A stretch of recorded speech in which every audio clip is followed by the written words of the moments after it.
So hello and welcome. तो आज हम लोग इस वीडियो में देखने वाले हैं क्लास 10th का साइंस का chapter number 12 magnetic effect of electric current. ठीक है, उसका लास्ट वीडियो जो है बचा हुआ था, तो जैसे कि आपके बहुत सारे कमेंट्स आ रहे थे कि सर इसका लास्ट पार्ट कंप्लीट कर दो, लास्ट पार्ट कंप्लीट कर दो।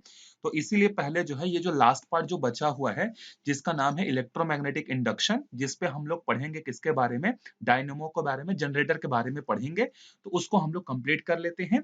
तो देखो, स्टार्ट करने से पहले हम लोग एक पहला फिनोमिना देखेंगे जिसका नाम क्या है, इलेक्ट्रोमैग्नेटिक इंडक्शन। ठीक है, इलेक्ट्रोमैग्नेटिक इंडक्शन क्या होता है, स्टार्ट करते हैं। In this chapter we have studied that when a current carrying conductor is placed in a magnetic field it experience a force, this force result in the motion of the conductor. जैसा कि हमने last video में देखा है कि working किस तरीके से होता है एक मोटर का। ठीक है, जब हम लोग किसी मोटर को इलेक्ट्रिक करंट देते हैं या किसी कंडक्टर को इलेक्ट्रिक करंट देते हैं, और अगर वो कंडक्टर मैग्नेटिक फील्ड के अंदर में है, तो एक कंडक्टर है जिसको हमने दिया करंट और वो मैग्नेटिक फील्ड के अंदर में है, तो इसके कारण से एक फोर्स जनरेट होता है, जिस फोर्स के कारण वो जो है क्या होने लगता है, रोटेट होने लगता है। जैसे कि हमारा पंखा होता है, मोटर होता है, पानी वाला मोटर होता है। पंखा कैसे चलता है, पंखे का जब हम लोग स्विच ऑन करते हैं तो कंडक्टर रहता है पंखे के अंदर में, उसको करंट मिलता है और पंखे के अंदर में मैग्नेटिक फील्ड लगे होते हैं। तो उस मैग्नेटिक फील्ड के कारण से वो एक फोर्स होता है, फोर्स जनरेट होता है, कपल जनरेट होता है, टॉर्क जनरेट होता है, और उसके कारण से फैन जो है घूमने लगता है। ठीक है, जब फैन घूमने लगता है तो उसके साथ हम लोग 3 ब्लेड लगा देते हैं, तो ब्लेड भी क्या होते हैं, साथ ही साथ घूमने लगते हैं। वैसी सेम प्रोसेस होता है आटा चक्की में, सेम प्रोसेस होता है पानी वाले मोटर में। ठीक है, जो कि हमने लास्ट वीडियो में देखा था। तो एक बार और रिवाइज करा देता हूं मैं। जब किसी कंडक्टर में इलेक्ट्रिक करंट फ्लो होता है और अगर वो मैग्नेटिक फील्ड के अंदर में है, तो उसके कारण से एक कपल क्रिएट होता है, कपल के कारण टॉर्क क्रिएट होता है, और टॉर्क के कारण वो रोटेट करना क्या करता है, स्टार्ट करता है। अब देखो, ये तो हमने एक पढ़ लिया। Now imagine a situation where if a current carrying conductor is moved through a magnetic field and electric current is produced in the conductor. This phenomena was first studied by Michael Faraday. ये बहुत बड़ा scientist का नाम है, Michael Faraday. ठीक है, अब देखो, हमने पहले पढ़ा कंडक्टर को करंट देंगे और मैग्नेटिक फील्ड होगा, तो ये दोनों जब एक साथ आएंगे तो फोर्स जनरेट होगा। अब हम लोग उल्टा कर रहे हैं। अगर हम लोग एक कंडक्टर को मूव करें, मतलब खुद से हम लोग ताकत लगाकर उसको घुमाएं या उस पर फोर्स दें, और फोर्स प्लस मैग्नेटिक फील्ड पहले से ही रहेगा, तो क्या इसका अपोजिट प्रोसेस मतलब करंट जनरेट होगा या नहीं होगा। इस चीज को सबसे पहले स्टडी किया था किसने, माइकल फैराडे ने। ये सामने आपको नीचे दिख रहा होगा, यहाँ पे फोटो दिया हुआ, ये माइकल फैराडे का है। और इन्होंने ही सबसे पहले स्टडी किया था कि अगर करंट और मैग्नेटिक फील्ड है तो फोर्स जनरेट होता है, तो क्या उसका उल्टा फोर्स प्लस मैग्नेटिक फील्ड होगा तो क्या करंट प्रोड्यूस होगा कि नहीं होगा। ये बिल्कुल सही हुआ, क्योंकि नेचर में सिमेट्री जो होती है वो सही होती है। ठीक है, अब देखो, अब एक एक्टिविटी करते हैं, फिर आपको इलेक्ट्रोमैग्नेटिक इंडक्शन को आपको समझाऊंगा मैं। आपको जो एक्टिविटी परफॉर्म करनी है, उस एक्टिविटी को परफॉर्म करने के लिए आपको एक कॉपर कॉइल चाहिए, और उस कॉपर कॉइल में बहुत सारे टर्न्स होने चाहिए। मतलब ऐसा नहीं कि एक वायर लिए उसको गोल बना दी, नहीं, उसमें बहुत सारी इस तरीके से गोल गोल गोल गोल, या जो भी होगा, रेक्टेंगुलर शेप में होगा तो रेक्टेंगल शेप में, या कॉइल के शेप में होगा, तो इस तरीके से बहुत सारे ऐसे न्यूमेरस टर्न्स जो है उसमें होने चाहिए।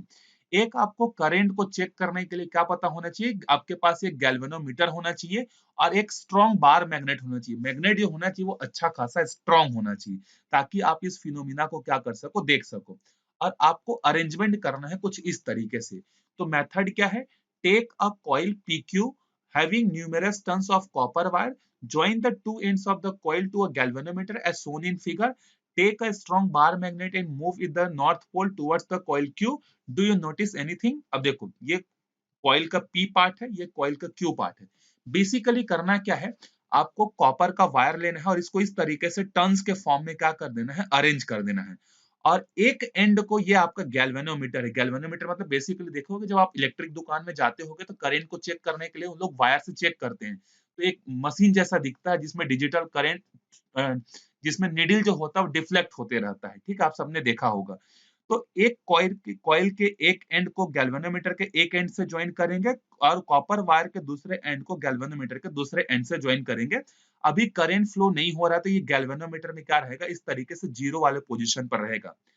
हम लोग क्या करेंगे, एक बाहर से एक स्ट्रॉन्ग मैग्नेट को लेकर आएंगे, और मैग्नेट में आपको पता होगा कि दो पोल्स होते हैं, नॉर्थ पोल और साउथ पोल। तो नॉर्थ पोल को हम लोग क्यू के साइड क्या करेंगे, पहले दूर रहेगा, ये मैग्नेट दूर रहेगा, इसको हम लोग धीरे धीरे इस तरीके से क्या करेंगे, इसके पास लेके आते जाएंगे। ठीक है, ये पहला सिचुएशन है जब हमारा गैल्वेनोमीटर पर जो है क्या है, कोई भी डिफ्लेक्शन नहीं है, और जब हमने मैग्नेट को मूव करना चालू नहीं किया है। तो अभी हमारा मैग्नेट भी स्टेशनरी है, ये अभी चल नहीं रहा है, और गैल्वेनोमीटर भी क्या है, स्टेशनरी है। सेकेंड सिचुएशन में हम लोग क्या करेंगे, देखो जो सेकेंड कंडीशन है, सेकेंड कंडीशन में हम लोग उस मैग्नेट को जो है क्या करेंगे, जो पहले यहां दूर था उसको धीरे धीरे मूव कराएंगे। तो सेकेंड सिचुएशन में हमारा क्या चीज मूव हो रहा है, मैग्नेट मूव हो रहा है, और गैल्वेनोमीटर भी देखो इस तरीके से मूव हो रहा है। पहले मैग्नेट भी स्टेशनरी था, गैल्वेनोमीटर का निडल भी स्टेशनरी था। अब हमने मैग्नेट को मूव करना चालू किया, तो मैग्नेट के मोशन में आने के कारण से गैल्वेनोमीटर में निडल है उसमें भी डिफ्लेक्शन होने लगे। ये दूसरा सिचुएशन है। तीसरा सिचुएशन क्या हुआ, जब हमने मैग्नेट को पूरी तरीके से कॉइल के अंदर में डाल दिया, तो फिर से अब डिफ्लेक्शन जो है वो क्या हो गया, जीरो हो गया। अब मैग्नेट फिर स्टेशनरी हो गया, अंदर में जाकर रुक गया, तो गैल्वेनोमीटर का निडल भी क्या हो गया, ये भी रुक गया, स्टॉप हो गया।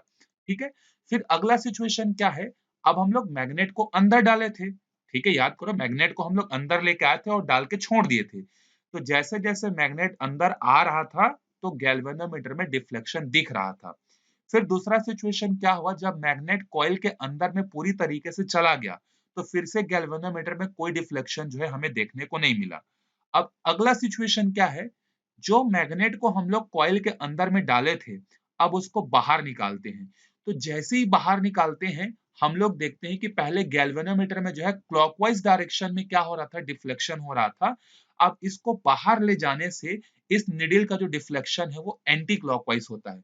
अब देखो जब भी निडल में डिफ्लेक्शन होगा, इसका मतलब करंट प्रोड्यूस हुआ है, तभी निडल में डिफ्लेक्शन होगा। तो इससे हमें एक चीज समझ में आया कि हाँ भाई, अगर हम लोग कंडक्टर और मैग्नेटिक फील्ड दोनों में मोशन करते हैं तो करंट प्रोड्यूस होता है। तो फैराडे ने इस एक्सपेरिमेंट को जो है डेफिनेटली सही करके बताया कि अगर फोर्स है और मैग्नेटिक फील्ड है तो करंट प्रोड्यूस होता है। अब आपने सोचा होगा कि सर जब मैग्नेट जो है इसके अंदर में आया तब तो करंट और ज्यादा प्रोड्यूस होना चाहिए था, ठीक है, क्योंकि पूरा इसके भीतर में आ गया है। लेकिन हमने देखा क्या कि जब हमारा मैग्नेट इस निडल के अंदर में आया, तो इसमें तो डिफ्लेक्शन जीरो ही हो गया, जबकि डिफ्लेक्शन ज्यादा होना चाहिए था। और जैसे बाहर निकाले फिर से डिफ्लेक्शन शो हुआ। तो ऐसा क्यों हुआ? तो देखो, आप लोगों को पता होगा, थोड़ा सा मैं डिटेल में जाता हूँ। मैग्नेट जो होता है उसमें दो पोल्स होते हैं, नॉर्थ पोल और साउथ पोल। हमें पता है कि मैग्नेटिक फील्ड लाइंस जो होती हैं वो इमेजिनरी लाइंस होती हैं, जो नॉर्थ पोल से निकलकर कहां जाती हैं, साउथ पोल की तरफ जो है जाती हैं।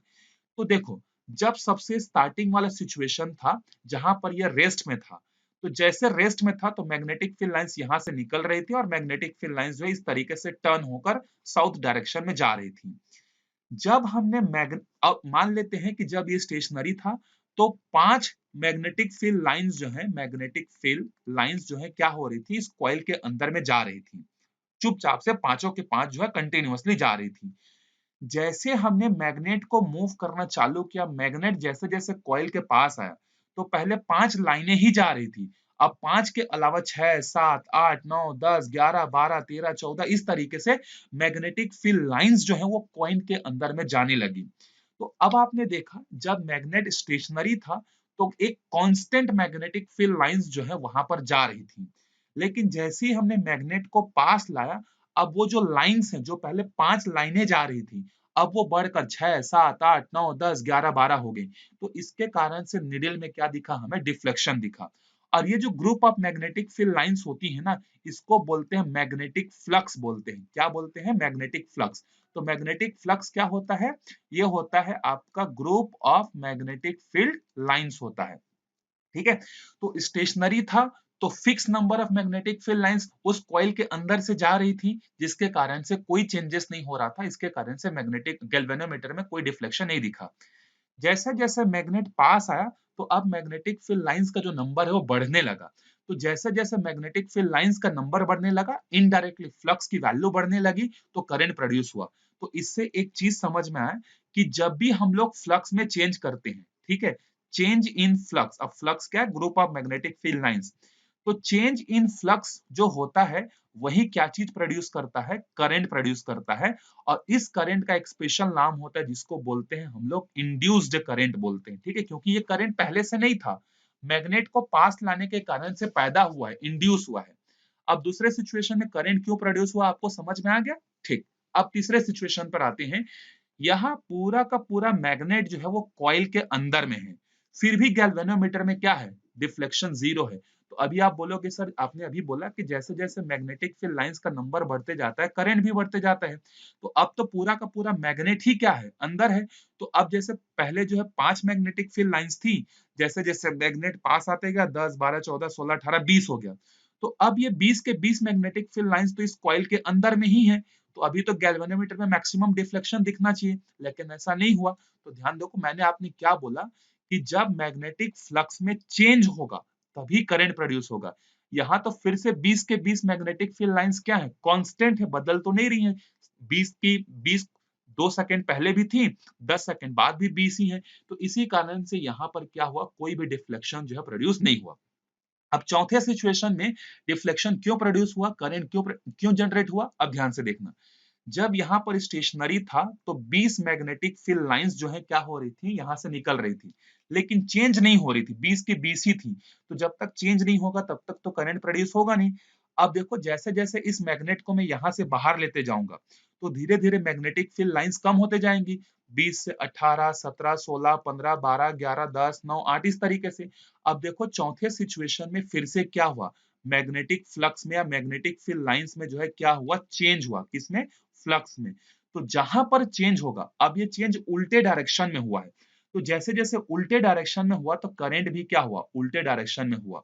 समझ में आया होगा आई होप आपको। एक और बार मैं आपको पूरी समरी को जो है एक बार आपको समराइज कर देता हूं। हमने क्या किया, पहला सिचुएशन देखा, और पहले सिचुएशन में क्या था कि हमारे पास इस तरीके से मैग्नेटिक फील्ड लाइंस थी और यहाँ पर सॉरी कॉपर कॉइल्स था और यहाँ पर मैग्नेट था। तो पहला सिचुएशन क्या था, यहाँ पर आप लिख भी सकते हो अपना, जब एग्जाम में लिखोगे ना अच्छे से समझाने के लिए, तो यहाँ पर आप लिख सकते हो कि व्हेन मैग्नेट इज स्टेशनरी, जब हमारा मैग्नेट स्टेशनरी कंडीशन पर था तो उस समय जो गैल्वेनोमीटर के अंदर डिफ्लेक्शन था वो जीरो था, मतलब करंट जीरो था। अब आप इसको एक तरीके से ऐसे समझ लो, एक टॉर्च है और इस टॉर्च से जो है लाइट निकल रही है। तो इस तरीके से जब टॉर्च यहाँ पर स्टेशनरी था, टॉर्च का मतलब मैग्नेट है ना, कंफ्यूज मत हो जाना, मैग्नेट को ही मैं टॉर्च का एग्जांपल लेकर आपको समझा रहा हूँ। तो यहाँ पर 4 या 5 लाइनें इस लाइन से इस कॉइल के अंदर से जा रही थी, तो वो स्टेशनरी थी, इसी कारण से कोई भी करंट प्रोड्यूस नहीं हुआ। दूसरे सिचुएशन में क्या हुआ कि मैग्नेट को हमने मूव किया। अब मैग्नेट क्या है, मूविंग टुवर्ड्स द कॉइल। अब मैग्नेट धीरे धीरे इस कॉइल के अंदर में क्या हुआ, मूव करना स्टार्ट किया। तो अब देखो टॉर्च का एग्जांपल अगर लें तो पहले 5 लाइटें ही यहाँ से गुजर रही थी। अब जैसे जैसे मैग्नेट पास आते जाएगा, जो टॉर्च की जो ज्यादा लाइटें हैं इसके अंदर में जाएंगी कि नहीं। तो यहाँ पर पहले 5 मैग्नेटिक फील्ड लाइंस थी, अब मैग्नेट जैसे जैसे पास आया तो 20 मैग्नेटिक फील्ड लाइंस धीरे धीरे 5 6 7 8 9 10 बढ़ते बढ़ते बढ़ गई। तो जैसे ही यहाँ पर मैग्नेटिक फील्ड लाइंस में चेंज हुआ, गैल्वेनोमीटर में डिफ्लेक्शन प्रोड्यूस हुआ। जब ये पूरा का पूरा मैग्नेट तीसरे सिचुएशन में क्या होगा, पूरा का पूरा मैग्नेट क्या हुआ, उस कॉइल के अंदर में चला गया। तो अभी मैग्नेट फील्ड लाइंस का जो नंबर है वो मैक्सिमम तो है, लेकिन चेंज नहीं हो रहा है। इसलिए तीसरे सिचुएशन में क्या, चौथे तीसरे सिचुएशन में क्या हुआ, करंट जीरो हो गया। when magnet is inside the when magnet is inside the coil, coil के अंदर में तो था लेकिन कोई भी चेंजेस नहीं हो रहा था, इसीलिए फिर से जीरो हो गया। चौथे सिचुएशन में क्या हुआ, जैसे जैसे हमने क्या किया, मैग्नेट को बाहर लेना चालू किया, पहले मैक्सिमम मैग्नेटिक फील्ड लाइंस 20 थी, अब वो 19 18 17 16 12 14 होगा, फिर से चेंज हुआ। तो अब गैल्वेनोमीटर में डिफ्लेक्शन अपोजिट डायरेक्शन में हुआ। तो करंट कब प्रोड्यूस होता है, जब हम लोग मैग्नेटिक फील्ड लाइंस में या मैग्नेटिक फ्लक्स में चेंज करते हैं तो वहां पर एक करंट प्रोड्यूस होता है और उस करंट को बोलते हैं हम लोग इंड्यूस्ड करंट। तो हमारा इलेक्ट्रोमैग्नेटिक इंडक्शन का डेफिनेशन क्या हुआ? अगर आप शॉर्ट में लिखना चाहो, व्हाट इज इलेक्ट्रोमैग्नेटिक इंडक्शन, जिसको ईएमआई बोलते हैं। तो इलेक्ट्रोमैग्नेटिक इंडक्शन क्या होता है? whenever there is change in a magnetic flux, a current is induced in a coil. This phenomena is known as electromagnetic induction. जैसे जैसे मैग्नेटिक फ्लक्स में हम लोग चेंज करते हैं, कॉइल के अंदर में एक नया करंट प्रोड्यूस होता है, पैदा होता है। उस करंट को बोलते हैं इंड्यूस्ड करंट। अब ये जो करंट का जो डायरेक्शन है, ये करंट का डायरेक्शन हम लोग कैसे पता करेंगे? तो इसके लिए फ्लेमिंग ने जो है क्या किया, एक राइट हैंड रूल बताया और इस राइट हैंड रूल से हम लोग पता कर सकते हैं कि हमारा कंडक्टर किस डायरेक्शन में मोशन हो रहा है, तो उस पर जो है क्या लगेगा, करंट जो है किस डायरेक्शन में प्रोड्यूस होगा। तो इन्होंने बोला कि अपना जो राइट हैंड के 3 फिंगर्स हैं, ये तो आपका थंब हो गया, ये फर्स्ट फिंगर हो गया, ये मिडिल फिंगर हो गया। तीनों को आप इस तरीके से स्ट्रेच करो कि ये तीनों एक दूसरे के साथ क्या हो, परपेंडिकुलर हो। आप भी साथ ही साथ वीडियो में करते जाना। अपने 3 फिंगर को, राइट हैंड के थंब को, फर्स्ट फिंगर को और मिडिल फिंगर को, तीनों को इस तरीके से स्ट्रेच करो कि वो तीनों एक दूसरे के क्या हो, परपेंडिकुलर हो। तो जो थंब है ना, वो डायरेक्शन ऑफ मोशन को बताएगा, किसके? कंडक्टर के, कि कंडक्टर जो है किस डायरेक्शन में मूव कर रहा है। और ये जो फर्स्ट फिंगर ये बताएगा कि मैग्नेटिक फील्ड का डायरेक्शन क्या है। तो आपका मिडिल फिंगर जिस डायरेक्शन में इंड्यूस करेगा, उसी डायरेक्शन में क्या होगा, करंट जो है क्या होगा, फ्लो होगा। समझ में आ गया ये? एक एग्जांपल लेते हैं। जैसे ये हमारा नॉर्थ पोल है और ये हमारा क्या है, साउथ पोल है। आपको पता है कि मैग्नेटिक फील्ड लाइंस जो होती हैं वो नॉर्थ पोल से निकलकर साउथ पोल की तरफ क्या होने लगती हैं, जाने लगती हैं। और मान लेते हैं कि हमारे पास जो है एक आर्मेचर है, वो आर्मेचर इस तरीके से रेक्टेंगुलर शेप में है।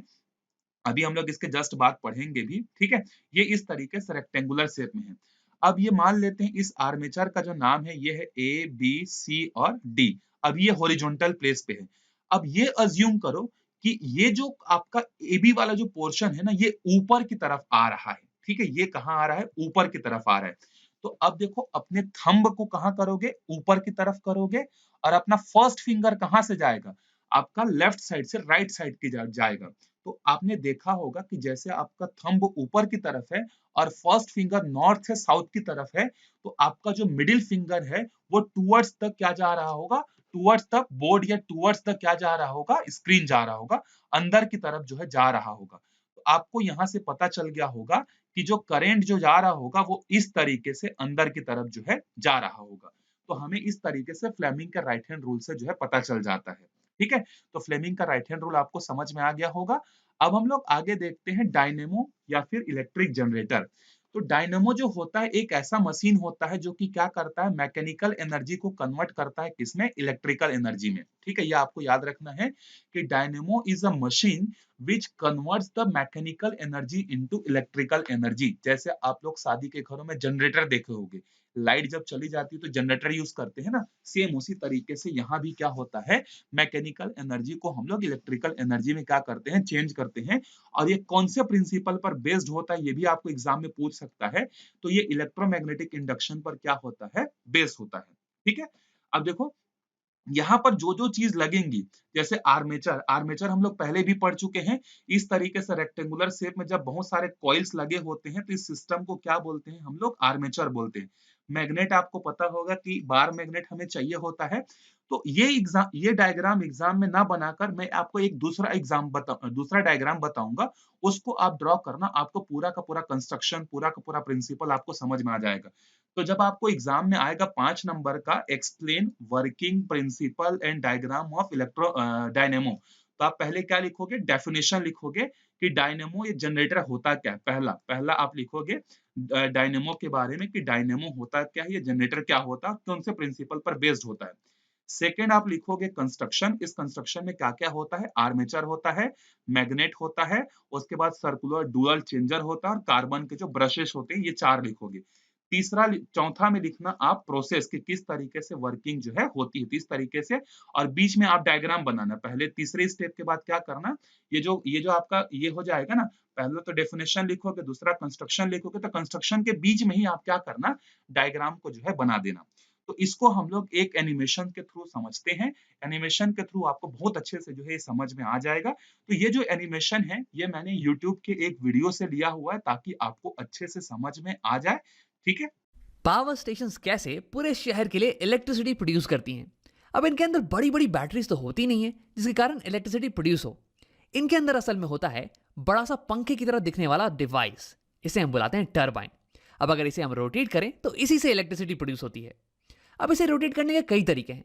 या तो मैं पानी को गर्म करके इस पर स्टीम को मारूं बहुत ही हाई वेलोसिटी से, या फिर मैं गिरते हुए पानी का इस्तेमाल करूं इसे गोल घुमाने के लिए, या फिर तुम इसे विंड मिल में फिट कर दो ताकि हवा के कारण ये गोल गोल रोटेट करने लगे और फिर इससे हमें इलेक्ट्रिसिटी मिल जाए। तो फिर तुम किसी भी तरीके का इस्तेमाल करो, तुम्हें इस मशीन को रोटेट करना पड़ेगा और इसी से तुम्हें इलेक्ट्रिसिटी मिलेगी। अब तुम ये सोच रहे होगे कि राम, इसे रोटेट करने से इलेक्ट्रिसिटी कैसे मिलती है? तो देखो, टेक्नोलॉजी ये बेस्ड है इलेक्ट्रोमैग्नेटिक इंडक्शन पे, जिसका आविष्कार किया था माइकल फैराडे ने कुछ 200 साल पहले। उन्होंने हमें यह कहा था कि अगर तुम एक कंडक्टिंग वायर लो और उसे मैग्नेटिक फील्ड के अंदर ऊपर नीचे मूव करो तो उसके अंदर इलेक्ट्रिक करंट इंड्यूस होने वाली है। अब अगर मैं इसी वायर को रिप्लेस कर दूं एक कॉइल से और इस कॉइल को अटैच कर दूं एक टरबाइन से, और इस टरबाइन को अगर मैं रोटेट करूं तो फिर ये कॉइल मैग्नेटिक फील्ड के अंदर ऊपर नीचे मूव करने वाला है और इसके अंदर इलेक्ट्रिक करंट इंड्यूस हो जाने वाली है। और इसी की मदद से हम अपने घर के इलेक्ट्रिकल अप्लायंसेस का इस्तेमाल कर सकते हैं। अब इस पूरी डिवाइस को हम बुलाते हैं इलेक्ट्रिक जनरेटर। ये स्पिनिंग मोशन को या फिर मैकेनिकल एनर्जी को कन्वर्ट करता है इलेक्ट्रिकल एनर्जी में। अब इसी के बारे में हम डिटेल में बात करते हैं कि ऐसा कैसे हो पाता है। तो सबसे पहले ये देखते हैं कि जब कॉइल मैग्नेटिक फील्ड में रोटेट करे तो इसमें करंट किस डायरेक्शन में इंड्यूस होती है। तो मान लो कि हमारी टरबाइन ये क्लॉकवाइज डायरेक्शन में रोटेट कर रही है, तो हमारा कॉइल भी क्लॉकवाइज डायरेक्शन में कुछ ऐसे रोटेट करेगा। अब इस केस में यार इंड्यूस करंट ये किस डायरेक्शन में होने वाली है? अब ये पता लगाने के लिए हम इस्तेमाल करेंगे Fleming's right hand generator rule का, जो कि कहता है कि राइट हैंड को कुछ ऐसे खोलो कि ये तीनों उंगलियां ये एक दूसरे के परपेंडिकुलर हो। तो थंब बता देगी कि वायर किस डायरेक्शन में मूव कर रही है, वायर पे फोर्स किस डायरेक्शन में लग रहा है, और फोर फिंगर ये बताएगी मैग्नेटिक फील्ड की डायरेक्शन, और मिडिल फिंगर ये बता देगी इंड्यूस करंट की डायरेक्शन। तो फिर इस पिंक वायर में इंड्यूस करंट की डायरेक्शन निकालने के लिए मैं यही करने वाला हूं। अपने राइट हैंड को मैं कुछ ऐसे अलाइन करूंगा इसके कि इसकी थंब पॉइंट करे इस पिंक वायर के मोशन के डायरेक्शन में, और फिर फोर फिंगर ये पॉइंट करे मैग्नेटिक फील्ड के डायरेक्शन में। तो फिर जिस डायरेक्शन में मेरी मिडिल फिंगर पॉइंट करेगी ना, वही हो जाएगी हमारी induce current in pink wire की डायरेक्शन। तो यही करते हैं। वैसे इसके पहले कि मैं इसे करके दिखाऊं, क्यों नहीं तो वीडियो को पॉज करो और इसे खुद से ट्राई कर लो एक बार। अब अगर तुमने ट्राई कर लिया तो आओ देखते हैं। देखो, ये पिंक वायर ये ऊपर की तरफ मूव कर रहा है, तो यानी कि मैं अपने राइट हैंड को कुछ ऐसे अलाइन करूंगा कि इसका थंब ये ऊपर की तरफ पॉइंट करे, और यहाँ पे मैग्नेटिक फील्ड ये राइट डायरेक्शन में पॉइंट कर रही है। देखो, मैग्नेटिक फील्ड हमेशा नॉर्थ पोल से साउथ पोल की तरफ पॉइंट करती है, तो यानी कि मेरा फोर फिंगर ये राइट डायरेक्शन में पॉइंट करना चाहिए। तो यानी कि मेरी हैंड ये कुछ ऐसी ही दिखने वाली है। देखो, थंब ऊपर की तरफ है, फोर फिंगर राइट डायरेक्शन में है, तो यानी कि मेरी मिडिल फिंगर ये अंदर की तरफ पॉइंट कर रही है, स्क्रीन के अंदर की तरफ। यानी कि इस पिंक वायर में इंड्यूस करंट ये अंदर की तरफ आने वाला है। हाँ, अब आओ सेम चीज करते हैं ब्लू वायर के लिए भी। देखो, ब्लू वायर ये नीचे की तरफ मोशन कर रही है, यानी कि मेरा थंब इस बार नीचे की तरफ पॉइंट करेगा, और फिर मैग्नेटिक फील्ड ये तो अभी भी राइट डायरेक्शन में है, यानी कि फोर फिंगर ये अभी भी राइट डायरेक्शन में होने वाली है। अब अगर इस बार मैं करूं तो राइट हैंड कुछ ऐसे अलाइन होने वाला है, और इस बार तुम्हें दिख रहा होगा कि मिडिल फिंगर ये स्क्रीन के बाहर की तरफ पॉइंट कर रहा है, यानी कि इस ब्लू वायर में करंट ये बाहर की तरफ आने वाली है, ये इंड्यूस आउटवर्ड होने वाली है। तो देखो, हमने यहां पे ये देखा कि जब वायर मैग्नेटिक फील्ड में ये ऊपर की तरफ आए तो यानी कि करंट इंड्यूस होती है इनवर्ड डायरेक्शन में, और जब वायर इस मैग्नेटिक फील्ड में नीचे की तरफ जाए तो फिर इसमें इंड्यूस करंट होती है आउटवर्ड डायरेक्शन में। इस चीज को याद रखना, इसका इस्तेमाल हम आगे करने वाले हैं। अब आओ मैं हाथों को हटा देता हूं और करंट की डायरेक्शन को दिखाने के लिए एरोज का इस्तेमाल करता हूं। अब देखो, इनकी मदद से मैं ये बता सकता हूं कि बाकी वायर्स में करंट किस डायरेक्शन में फ्लो कर रही हैं। पिंक वाली से करंट अंदर जाएगी और ब्लू से बाहर आएगी, तो यानी कि करंट ऐसे जाके ऐसे राइट डायरेक्शन में जाने वाली है इस वायर में, और फिर ये बाहर, और फिर इसमें ये ऐसे, और फिर ये ऐसे बाहर आ जाएगी। अब देखो, इन दोनों वायर्स को कनेक्ट करने के लिए मेरे पास यहाँ पे बाहर में एक एक्सटर्नल सर्किट होगा, जिसे मैंने दिखा नहीं रखा है अभी, उसे हम बाद में दिखाएंगे। तो करंट यहाँ से फ्लो करके फिर ऐसे इसमें इंटर करने वाली है, और फिर ये पिंक वाली में अंदर। तो ऐसे सर्किट कंप्लीट हो जाने वाला है। तो इसे दिखाने के लिए मैं सारे एरोस को बना देता हूं। हाँ, अब देखो हमारी कॉइल ये स्टेशनरी तो है नहीं, ये तो रोटेट कर रही थी ना। तो ये कॉइल रोटेट करते जाएगी और करंट बिल्कुल ही ऐसे फ्लो करता रहेगा। क्योंकि देखो ये पिंक वाली वायर ये अभी भी ऊपर जा रही है और ब्लू वाली वायर नीचे आ रही है। लेकिन जैसे ही ये कॉइल वर्टिकल हुआ, वर्टिकल पोजीशन में आया, वैसे ही देखो अब पिंक वाली वायर ये नीचे आने वाली है और ब्लू वाली ऊपर जाने वाली है। देखो फिर से इसे देखते हैं। ये वर्टिकल हुआ और ये, हाँ, अब पिंक वाली वायर नीचे जाएगी। और हमने ये देख रखा है कि जो भी वायर नीचे जाती है उसमें करंट बाहर की तरफ इंड्यूस होता है और जो वायर ऊपर जा रही है उसमें करंट अंदर की तरफ इंड्यूस हो रहा है। तो इसका मतलब ये कि यहां पे करंट की डायरेक्शन स्विच हो जाने वाली है, कुछ ऐसे। और फिर ये कॉइल ऐसे ही रोटेट करता रहेगा जब तक कि फिर से ये वर्टिकल पोजीशन में ना आ जाए। और अब देखो अब पिंक वाली वायर ये फिर से ऊपर की तरफ आने वाली है और जब वायर ऊपर की तरफ आए तो इसमें करंट अंदर की तरफ इंड्यूस होता है और ब्लू वाली वायर ये अब नीचे की तरफ आने वाली है और जब वायर नीचे की तरफ आए तो उसमें करंट ये बाहर की तरफ इंड्यूस होता है। यानी कि फिर से एक बार करंट की डायरेक्शन चेंज हो जाने वाली है, कुछ ऐसे। तो यानी कि हम यहां पे ये देख रहे हैं कि जैसे ही कॉइल ये वर्टिकल पोजीशन में आती है वैसे ही इसमें करंट की डायरेक्शन ये चेंज हो जाने वाली है। ये इंपॉर्टेंट चीज हो गया। तो अगर मैं तुम्हें इस पूरे मोशन का एनिमेशन दिखाऊं तो ये कुछ ऐसा दिखने वाला है। देखो जब भी हमारी कॉइल ये मैग्नेटिक फील्ड के परपेंडिकुलर आएगी तो फिर करंट की डायरेक्शन ये चेंज हो जाने वाली है। हाँ, वैसे मैं इस एनिमेशन में कॉइल को रोक दे रहा हूं जब भी ये परपेंडिकुलर आ रही है मैग्नेटिक फील्ड के, ताकि तुम इंड्यूस करंट की डायरेक्शन को चेंज होता हुआ देख सको। वैसे असलियत में ये मोशन बिल्कुल ही कंटिन्यूअस होने वाला है और ये कॉइल कभी रुकने वाली नहीं है। अब तुम्हारे दिमाग में एक सवाल उठ रहा होगा कि राम, मैं इन दोनों वायर्स को एक्सटर्नली कैसे कनेक्ट करूं ताकि ये लूप क्लोज हो जाए और उसमें करंट कंटिन्यूअसली फ्लो करे। तो इसके लिए हम एक नए अरेंजमेंट का इस्तेमाल करने वाले हैं। देखो अगर मैं एक एक्सटर्नल सर्किट लूं और उसे डायरेक्टली कनेक्ट कर दूं इन वायर से, कुछ ऐसे, तो जब ये कॉइल ये रोटेट करना चालू करेगी तो ये वायर्स ये आपस में उलझने लगेंगे, कुछ ऐसे। और ये जो कनेक्शन है ना ये ब्रेक हो जाने वाला है। तो इसी से बचने के लिए हम एक नए अरेंजमेंट का इस्तेमाल करते हैं जिसमें होते हैं कुछ स्लिप रिंग्स और ब्रशेस। ये कुछ ऐसा दिखता है। ये मेटालिक रिंग्स, इन्हें हम बुला रहे हैं स्लिप रिंग्स। ये पिंक वाली रिंग और ये ब्लू वाली रिंग। और तुम्हें डायग्राम में क्लियरली दिख नहीं रहा होगा लेकिन ये दोनों रिंग्स ये इंडिविजुअली एक एक वायर से कनेक्टेड हैं। ये पिंक वाली रिंग ये इस लेफ्ट वायर से कनेक्टेड है और ये ब्लू वाली रिंग ये इस राइट वायर से कनेक्टेड है। और कनेक्टेड से मेरा मतलब ये है कि जब ये कॉइल रोटेट करता है ना तो ये रिंग्स इसके साथ साथ रोटेट करती हैं। अब ये स्लिप रिंग्स ये कनेक्टेड होती हैं कार्बन ब्रशेस से। ये ब्रश और ये ब्रश वैसे कनेक्टेड नहीं होती हैं बल्कि केवल टच कर रही होती हैं। मेरा मतलब है कि जब ये स्लिप रिंग्स रोटेट करेंगी ना तो ये ब्रशेस इसके साथ रोटेट नहीं करेंगी बल्कि ये केवल इसके ऊपर स्लिप करने वाली हैं और इसलिए तो हम इन रिंग्स को स्लिप रिंग्स बुलाते हैं। अब अगर तुम्हें ये समझ में नहीं आ रहा हो तो मैंने यहाँ पे एक पिक्चर बना रखा है तुम्हें समझाने के लिए। देखो यहाँ पे एक ब्रश है जो कि एक रिंग को टच कर रही है। अब अगर ये रिंग रोटेट करेगी ना तो ये ब्रश इसके साथ साथ रोटेट नहीं करने वाली है बल्कि ये केवल उसके ऊपर स्लिप करती रहेगी। तो यहाँ पे हमारा सर्किट तो कंप्लीट हो चुका है। देखो यहाँ पे ब्लू वाले वायर से करंट आएगी और फिर ये जाने वाली है इस ब्लू वाले स्लिप रिंग में। देखो ये वायर केवल एक स्लिप रिंग से कनेक्टेड है। फिर यहाँ से करंट ये ट्रांसफर हो जाने वाली है बाहर के सर्किट में because of this carbon brush. और उसके बाद फिर करंट यहाँ से यहाँ जाएगी इस कार्बन ब्रश में और फिर ये करंट को ट्रांसफर कर देने वाला है इस पिंक वाले स्लिप रिंग में। और ये पिंक वाला स्लिप रिंग ये केवल कनेक्टेड है इस वायर से, तो इसलिए करंट केवल इसमें जाने वाली है। तो ऐसे हमारा हो गया सर्किट कंप्लीट। अब हमारा कॉइल अगर रोटेट करने लग जाए तो ये जो स्लिप रिंग्स है इसके साथ अटैच्ड ये भी इसके साथ साथ रोटेट करने लगेंगे। लेकिन ये कार्बन ब्रशेस ये तो केवल इसे टच कर रहे हैं यार, तो ये केवल इसके ऊपर स्लिप करेंगे ना कि रोटेट। अब देखो ये स्लिप रिंग्स और कार्बन ब्रशेस ये दोनों मिलके बाहर वाले वायर्स को उलझने से बचाती हैं और ये अंदर के कॉइल और बाहर के सर्किट के बीच में इलेक्ट्रिकल कॉन्टैक्ट को मेंटेन रखती हैं। दोनों के बीच में सर्किट को कंप्लीट रखती हैं। अब देखो जैसे ही हमारा कॉइल ये वर्टिकल पोजीशन में आएगा वैसे ही इंड्यूस इलेक्ट्रिक करंट इसकी डायरेक्शन ये रिवर्स हो जाएगी, कुछ ऐसे। तो अब करंट पिंक वाले वायर से होके पिंक वाले स्लिप रिंग के थ्रू इस कार्बन ब्रश के थ्रू इस बल्ब के थ्रू जाके फिर ये ब्लू वाले स्लिप रिंग में जाएगी और फिर ये उल्टा ऐसे कॉइल के अंदर इंटर कर जाने वाली है। तो यानी कि कॉइल के हर आधे चक्कर पे इस सर्किट में बहने वाला करंट ये अपनी डायरेक्शन को रिवर्स कर देगा। तो मान लो कि जब करंट इस डायरेक्शन में फ्लो कर रही थी तो हमारा बल्ब ये ब्लू लाइट से ग्लो कर रहा था। अब ठीक आधे चक्कर के बाद ये हमारी रिवर्स हो गई करंट, तो यानी कि करंट अब उल्टे डायरेक्शन में फ्लो कर रही है। अब मान लो कि बल्ब ये येलो कलर की लाइट से ग्लो कर रहा है। अब अगर तुम पूरे एनिमेशन को देखो तो ये कुछ ऐसा दिखने वाला है। अब इस मशीन को हम बुलाते हैं जनरेटर, इलेक्ट्रिक जनरेटर, क्योंकि ये इलेक्ट्रिक करंट को जनरेट करता है। और इस करंट की खास बात यह है ना कि ये करंट हमेशा कंटिन्यूअसली अपना डायरेक्शन चेंज करती रहती है, और इसे हम बुलाते हैं ऑल्टरनेटिंग करंट या फिर एसी। अब देखो, इसके बारे में एक इंटरेस्टिंग फैक्ट ये है कि जब भी तुम्हें करंट को लंबी दूरी तक ट्रांसमिट करना हो, जैसे कि पावर हाउस से तुम्हारे घर तक, तो फिर एसी को ट्रांसमिट करने में ज्यादा फायदा है compare to unidirectional current या फिर डीसी।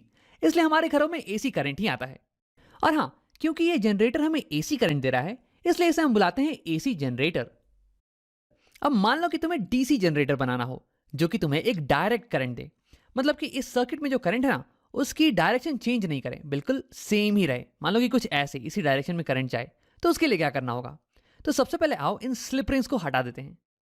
तो अगर मुझे इस सर्किट में इलेक्ट्रिक करंट की डायरेक्शन को हमेशा मेंटेन करके रखना है, तो उसके लिए हर आधे साइकिल पे मुझे कार्बन ब्रश और इस वायर के बीच के कनेक्शन को चेंज करते रहना पड़ेगा। आप देखते हैं कि क्यों। तो देखो, इस पर्टिकुलर सेटअप में अगर मुझे चाहिए कि ये करंट की डायरेक्शन ये सेम रहे, तो मैं इस कार्बन ब्रश को इस पर्टिकुलर वायर से कनेक्ट कर दूंगा, ये पिंक वाली साइड की वायर से। तो देखो, करंट ऐसे जाएगा, ये पिंक वाले के थ्रू, फिर ब्लू वाले से होके, फिर ये बाहर निकल के आ जाएगा और ये सर्किट कंप्लीट हो गया। लेकिन देखो, ये कॉइल तो रोटेट कर रही है ना, तो थोड़ी देर बाद ये कॉइल वर्टिकल पोजीशन पे आ जाने वाली है, और जैसे ही ऐसा होगा तो ये करंट की डायरेक्शन ये चेंज कर जाएगी। अब अगर सर्किट में मुझे करंट को ऐसे ही मेंटेन करना है, तो इस बार मुझे इस कार्बन ब्रश को कनेक्ट करना पड़ेगा इस वायर से, ये ब्लू वाली साइड की वायर से। तभी तो करंट ऐसे जाएगी और ये ब्लू वाले के थ्रू फिर पिंक वाले से निकल के फिर ऐसे सर्किट कंप्लीट हो जाएगा। अब देखो, फिर से आधे साइकिल के बाद ये वायर वर्टिकल हो जाने वाली है, ये कॉइल वर्टिकल हो जाएगी और फिर करंट फिर से चेंज कर जाएगा अपना डायरेक्शन। अब इस बार अगर मुझे सर्किट में करंट को सेम मेंटेन करना है, तो इस बार इस कार्बन ब्रश को मुझे इस वायर से कनेक्ट करना पड़ेगा, पिंक वाली साइड के वायर से। तभी तो देखो, करंट ऐसे जाएगी, फिर ये ऐसे जाके फिर ऐसे निकल के सर्किट कंप्लीट हो जाएगा।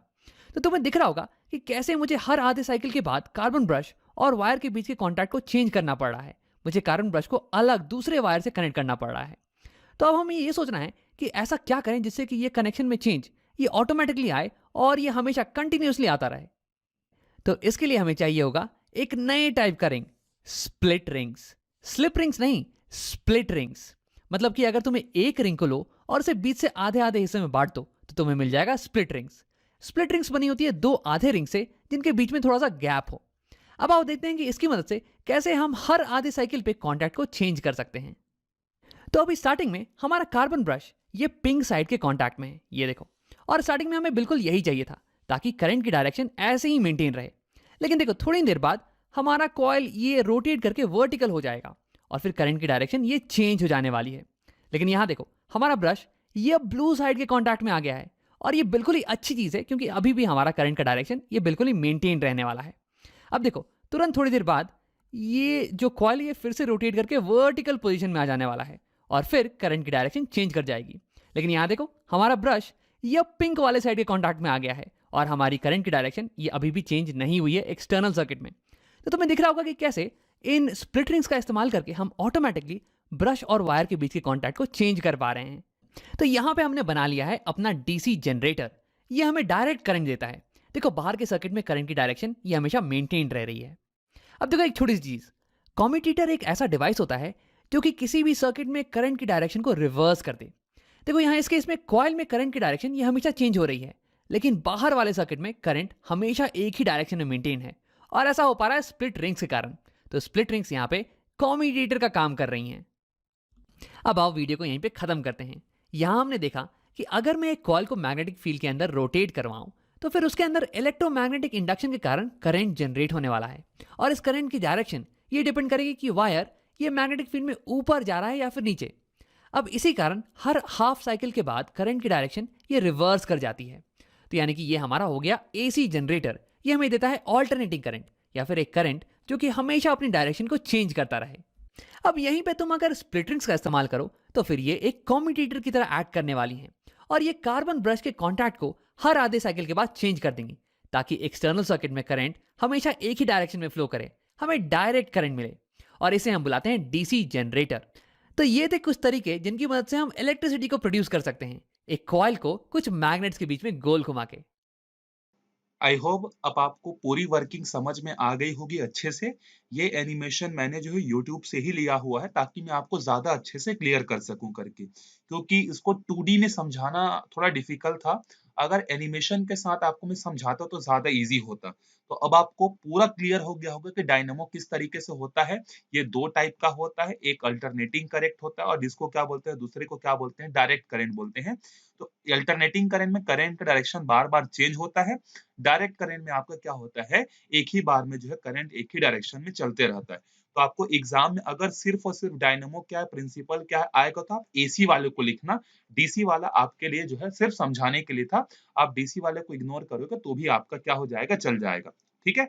अब इसके बाद आपको कोई डाउट जो है नहीं रहा होगा। अच्छा, एक क्वेश्चन आपके माइंड में आ रहा होगा कि सर वो जो स्टार्टिंग में जो वो आर्मेचर था, इसको रोटेट कैसे करते हैं? तो देखो इसको रोटेट करने के बहुत सारे तरीके होते हैं। जैसे आप लोगों ने देखा होगा कि जब लाइट चली जाती है तो जनरेटर को स्टार्ट करने के लिए उसको हाथ से पकड़ कर क्या करते हैं, रोटेट करते हैं। तो एक तो हो गया कि मैनुअली हम लोग क्या कर सकते हैं, हाथ से पकड़ कर जो उसको रोटेट कर सकते हैं। दूसरा हमारे पास अलग-अलग और मेथड्स होते हैं उसको स्टार्ट करने के लिए। तो बेसिकली सिर्फ़ और सिर्फ़ एक बार उसको रोटेट करने की ज़रूरत पड़ती है। वो हाथ से कर सकते हैं, किसी मशीन से कर सकते हैं, फिर आगे ज़रूरत नहीं पड़ती है, वो अपने आप खुद ही क्या होने लगता है, घूमने लगता है। तो बस एक बार जैसे ये आर्मेचर चालू हुआ, मैग्नेटिक फील्ड अपना काम करना चालू करेगा, करंट प्रोड्यूस होना चालू करेगा, फिर आगे का काम वो खुद ही क्या हो जाता है, आराम से करने लगता है।